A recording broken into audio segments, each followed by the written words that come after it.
दर्शकों, इस वक्त हमारे समक्ष है डॉक्टर राहुल सक्सेना। सर, हमारे चैनल में आपका स्वागत है। नमस्कार सर, हम आपसे ये जानना चाहेंगे कि हाल ही में जो वर्ल्ड ऑर्गन ट्रांसप्लांट की बड़ी कॉन्फ्रेंस हुई थी अपने नागपुर में, काफी विशेषज्ञ भी आए थे। आप एक लीवर विशेषज्ञ हो, तो सर बताइए किस तरह से ये परिषद थी, क्या मुद्दे उसमें उठे और किस तरह से उसका निराकरण किया गया, उस बारे में आप बताइए। हमने पिछले हफ्ते में liver transplant society of India, ये भारतवर्ष में जितने भी लिवर के विशेषज्ञ हैं उनकी एक स्पेशलाइज्ड सोसाइटी है। इसकी एनुअल कॉन्फ्रेंस हमने नागपुर में ली है। इस कॉन्फ्रेंस में पूरे इंडिया भर के अराउंड 200 से 250 लिवर विशेषज्ञ आए। उसके साथ में विश्व के अन्य देशों से करीबन 15 लिवर विशेषज्ञ हमारे साथ में आए। इस कॉन्फ्रेंस में के दो फायदे हुए। एक तो हमारे नागपुर का नाम जो भारतवर्ष में लिवर ट्रांसप्लांट में सब एक अच्छे लेवल पर आ गया है। सब लोग जानने लगे हैं कि नागपुर में भी ट्रांसप्लांट होता है, हमारे यहाँ अच्छा काम हो रहा है। दूसरी चीज है कि इतनी बड़ी कॉन्फ्रेंस में कई मुद्दों पे विचार हुआ, जैसा आपने बोला। एक ये हुआ कि किस तरह से जो ट्रांसप्लांटेशन के लिए डोनेशन का रिक्वायरमेंट होता है, किस तरह से डोनर्स बढ़ा सकते हैं हम, किस तरह से हम लोगों को कन्विंस कर सकते हैं ज्यादा डोनेट करने के लिए, और किस तरीके से ट्रांसप्लांट के रिजल्ट्स में बेहतर बनाया जा सकता है। आज लिवर ट्रांसप्लांट का जो सक्सेस रेट है वो 90 से 95% है। किस तरह से हम इसे और बेहतर बना सकते हैं, किस तरह से हम 100% ऑपरेशन सक्सेसफुल हो, इसके बारे में काम कर सकते हैं। इस बारे में चर्चा हुई है। सर, इसमें कई रिसर्च पेपर भी सबमिट किए गए, उसमें भी मंथन हुआ।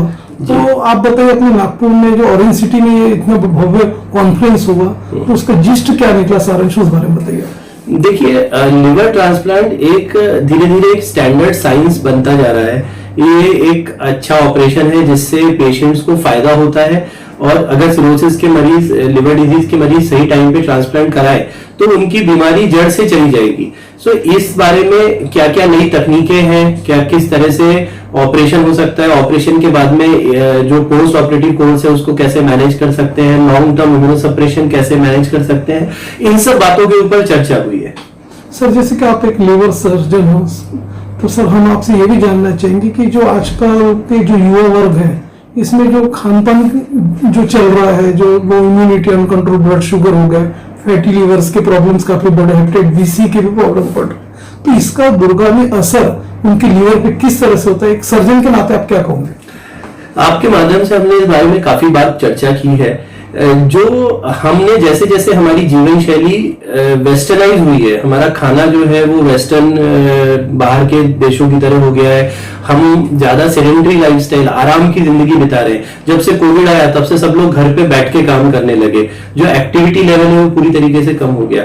सो इस सब की वजह से हमारे बॉडी के सभी ऑर्गन्स के ऊपर भी असर पड़ा है, जिसमें से एक असर है लिवर के ऊपर। फैटी लिवर हमें अभी ज्यादा देखने में आ रहा है। लिवर के अंदर चर्बी जम रही है, लोग मोटे हो रहे हैं, उनका कोलेस्ट्रॉल लेवल बढ़ रहा है, थायराइड लेवल पे फर्क पड़ रहा है। सो इस सब की वजह से जो है लिवर की जो बीमारियां हैं वो बढ़ रही हैं। यही फैटी लिवर आगे बढ़कर कुछ सालों में लिवर सिरोसिस में तब्दील हो जाता है, इसमें कैंसर होने की संभावना होती है। इसलिए इसके ऊपर में ध्यान देना बेहद ही जरूरी है।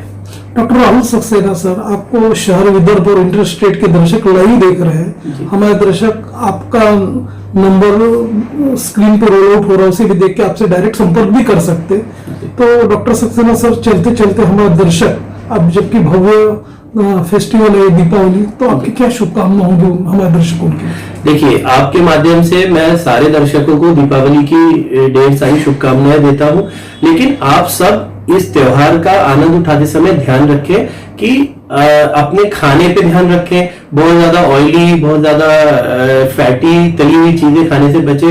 दीपावली में हम ज्यादातर फलार और मिठाइयां खाते हैं। कम से आपको त्योहार को मनाना है, लेकिन इसके साथ साथ अपनी सेहत के ऊपर भी ध्यान रखना है। अगर आप जितना हो सके कम से कम तली हुई चीजें खाएं, मिठाइयों पे कंट्रोल रखें, और एक्टिविटी लेवल बढ़ा के रखिए। सुबह शाम जो है थोड़ा थोड़ा वॉक करिए। आप दीपावली पे घर पे काफी सारे लोग इकट्ठे होते हैं, सब लोग गार्डन में कुछ कर सकते हैं, वॉकिंग कर सकते हैं। ये करना बेहद जरूरी है। तो ये सब चीजें अगर करेंगे तो आप जो है वो अच्छे से त्योहार का आनंद ले पाएंगे। डॉक्टर सक्सेना सर, आपने हमारे चैनल के साथ संवाद किया, हमारे काफी दर्शकों को अपना परामर्श भी दिया, उसके लिए सर आपका धन्यवाद। धन्यवाद।